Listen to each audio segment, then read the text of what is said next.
Good morning, my earthlings. Ahlan wa sahlan bikum. Welcome to my kitchen and welcome to Sahtein. Today I'm going to quickly share with you the holy grail of breakfasts, which is Ful Mudammas. If you haven't heard of ful before or have never had it, get ready to be obsessed. Ful is an insanely delicious, addictive dip made from fava beans, which is what ful means. Fava beans have a unique flavor that's kind of nutty and buttery. They have this umami quality that is just really addictive and makes you keep coming back for more. A similar umami quality to cheese. It's not cheesy, but there is this.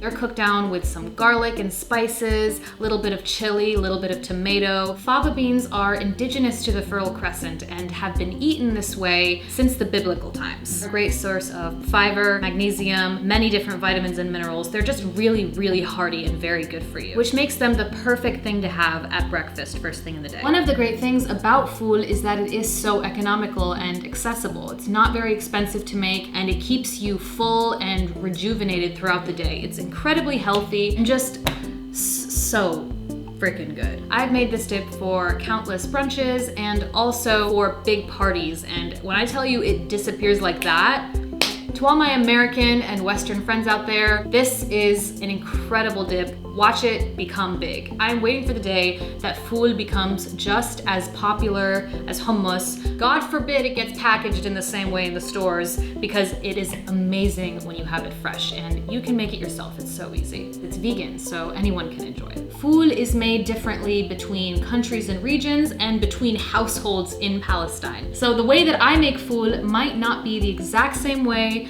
that another family makes ful. First thing I'm going to do is not traditional at all. Last time I made ful, I tried it with these roasted tomatoes turned in, and it was just amazing. So I'm gonna do that today. If you wanna be super traditional or you just don't feel like doing this step, leave it out. It's still gonna be so delicious, but I'm gonna do it just because I have them. I'm going to toss them in a little bit of salt and olive oil and then throw them in the oven at 400 degrees for maybe 15, maybe 20 minutes. You're just gonna keep checking on them. I'll show you what they're gonna look like in the end. What's gonna happen is they're going to basically flatten and become these explosive, melty bites in your mouth. So umami, so good. I have 3 cloves of garlic and I'm going to chop them up slightly smaller, put them in my pestle and mortar, and crush them with a little bit of olive oil and salt. And you can use this opportunity to get any frustration you have out of your arms. So you're good here when you've got a nice paste, perfect for frying, ready to go. Before we start cooking the ful, I'm just going to chop up a fresh tomato into small pieces. Some of it we're going to put in the ful, some of it we're just gonna top it with. And one more thing we're gonna chop up really quick, just so we have it ready for the garnish, some lovely fresh parsley. So I'm just gonna chop that.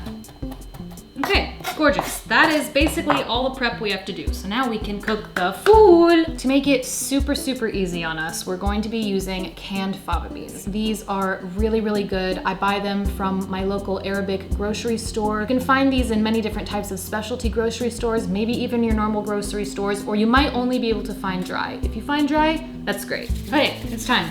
Let us go to the stove. So as I came over here to make the ful, the tomatoes are done. So let's pull them out. Oven off, and let's see. Yes, yes, yes, yes. Look at them. Look at them. Look at them. They're gonna be so nice. They're gonna be so special. Okay, goodbye. I'm gonna turn on the heat and put just a little bit of grapeseed oil in here, or any cooking oil, just a tiny bit, so we can fry off the garlic first thing. I'm going to put most of the garlic in here and save just a little bit so that we can get that complexity of flavor between the cooked garlic and the raw garlic. Let's go straight in. Ooh, we're cooking now! As we are lightly frying off this garlic, I have about a teaspoon of whole cumin pods. You can definitely use ground cumin, but if you grind your cumin fresh, I promise you it's going to make a very big difference in flavor. I'm gonna grind these fresh into the oil and let them fry off a little bit with the garlic. So I have my lovely can of fava beans and I'm going to drain these and rinse them. You can just put them straight in with the liquid. I like to do that because it gives me a little bit more control over the sodium content. Now we've rinsed our fava beans, we're gonna put them straight in, add a little bit of hot water to make up for the hot water we took out. So now we're just gonna let these soften a little bit and integrate with the spices. These fava beans are already cooked, so we're not really cooking them so much as warming them through. So just keep it on a low heat. Oh my gosh, that smells so good. Now that these fava beans are in here, this is gonna be finished very, very quickly. Add a few cracks of black pepper, because that's always nice. A little pinch of salt. I don't think they really need much salt because they already have some salt from being in the can. They don't really need a ton of salt, these. A lot of other flavors going on, but salt to your taste. This is an optional ingredient, but I have a little bit of homemade chili paste that I made. It's very, very spicy, and adding just a little bit of kick to this can be really, really nice. So I'm gonna add the tiniest bit of this because it is very, very strong. Once these have been warmed up, we can turn off the heat. Use some kind of an instrument like a potato smasher or whatever you have to crush the fava bean. You can crush these as much or as little as you like. I like mine to be very, very smooth, and I just like to crush them right in the pan. Very nice.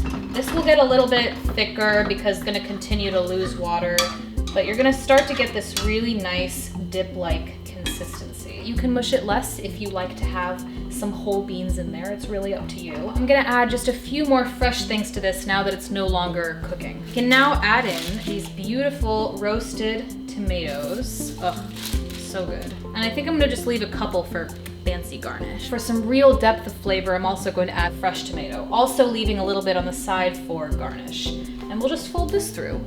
I love using the contrast of fresh tomatoes and roasted tomatoes. It just adds depth to this that is really, really special. We're also going to add the juice of about half a lemon to this. And fear not, it is time for the olive oil. Oh, use the highest quality olive oil that you can find. Make sure it's extra virgin, because here in America, there's a lot of brands that say they're extra virgin, but it's actually very misleading. We're going to add about a quarter cup of olive oil. I'm using a beautiful olive oil from my family's farm in Palestine, which is very special. You want to make sure to add the olive oil at the end because it is a fresh addition. You're not trying to cook with the oil. It's more for that fresh flavor. Once everything's incorporated and you feel good, we're done. Let's put it on a plate. That's it, y'all. That's it. Let's put a piece of pita in the toaster. Woo! Where is my hot thing? Where is the hot thing? Where is the hot? There it is. Beautiful Palestinian plate out here. I'm just gonna put it in here. Even if you're just eating it for yourself, I think it's very nice to plate it up fancy. Because you made this for your nourishment. You make this for somebody else, you make this for yourself. This is an act of love. So treat yourself like a little princess, you know?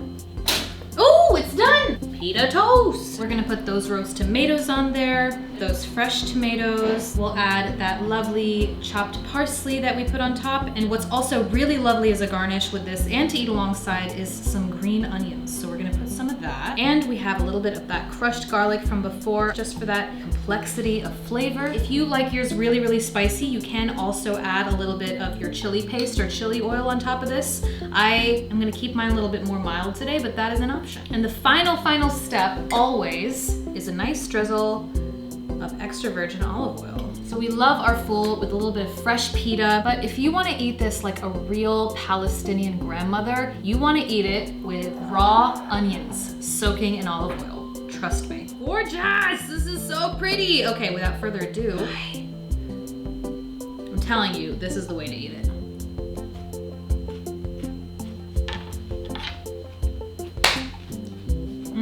Yes!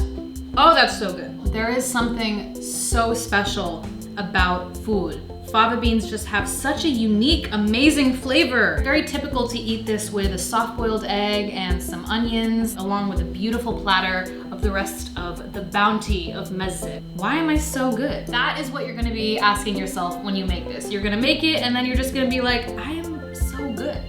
I'm great. Thank you for being here with me and letting me share this with you. I hope you enjoyed it. I really hope you get out there and get some fava beans and make it. It's just so simple. I know that you're gonna love it and your friends will too. It is unlike any other bean dip that you've ever had. I'm biased, but the Palestinian breakfast is kind of the best, so I cannot wait to hear about your results with it.